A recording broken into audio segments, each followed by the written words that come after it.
Сәлем достар, сіздермен Таңшолпан. Бүгінгі менің YouTube каналымда осындай өте дәмді, қытырлақ болып шығатын Наполеон дайындаймыз. Бізге ол үшін сары май, жұмыртқаның сарысы, су, тұз және де уксус қажет болады. Ең алдымен осындай морозильниктен шыққан сары майымызды қосамыз ұнға, содан кейін тұзымызды және де 2 жұмыртқамыздың сарысын саламыз. Одан кейін суымызға 9 немесе 6% алма сірке суын қосып араластырамыз. Сары майымыз еріп кетпес үшін тезірек қамыр илейміз.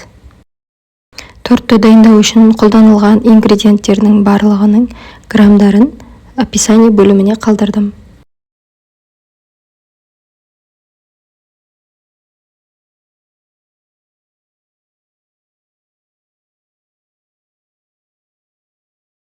Мінекей осындай қамыр шығу қажет.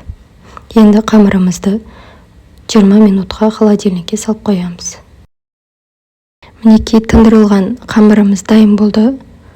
Тестоның салмағы 632 грамм болды. Мен бұны 5 бөлікке бөлдім. Сіздер торттың биіктігі биік болсын десеңіздер, онда 7-8 бөлікке бөлсеңіздер болады. Қамырларымызды осылай домалақтап аламыз, жаюға ыңғайлы болу үшін.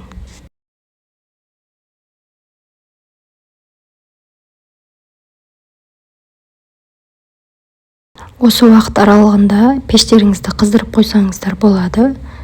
Енді пергамент қағазын төсеп, қамырымызды жаямыз. Кішкене ұн қосып, жайып алсаңыздар болады.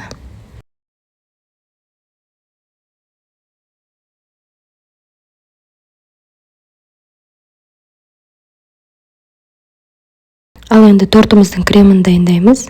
Мен 3 желанияның сгущенкасын және де 20% сметананы пайдаландым.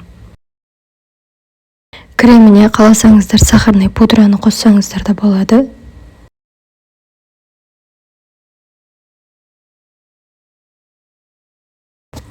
Сгущенка мен сметанды миксерлеп алдым. Мінекей біздің креміміз дайын. Тортымыздың корждары дайын болды. Мен крышканың көмегімен домалақ форма жасап алдым. Артық қалған корждарды тортымыздың бетін әрлеуге қалдырып қоямыз.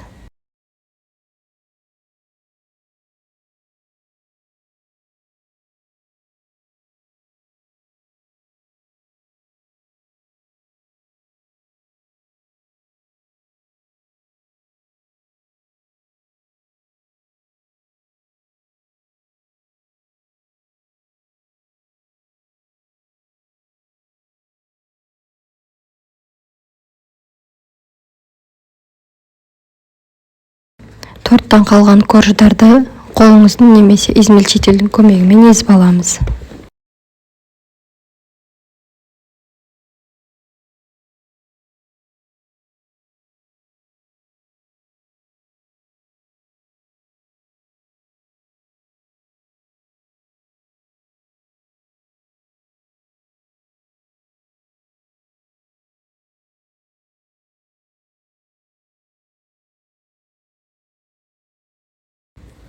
Тортты холодильникке салмай-ақ, осылай дайын болған уақытында кесіп жей беруге болады.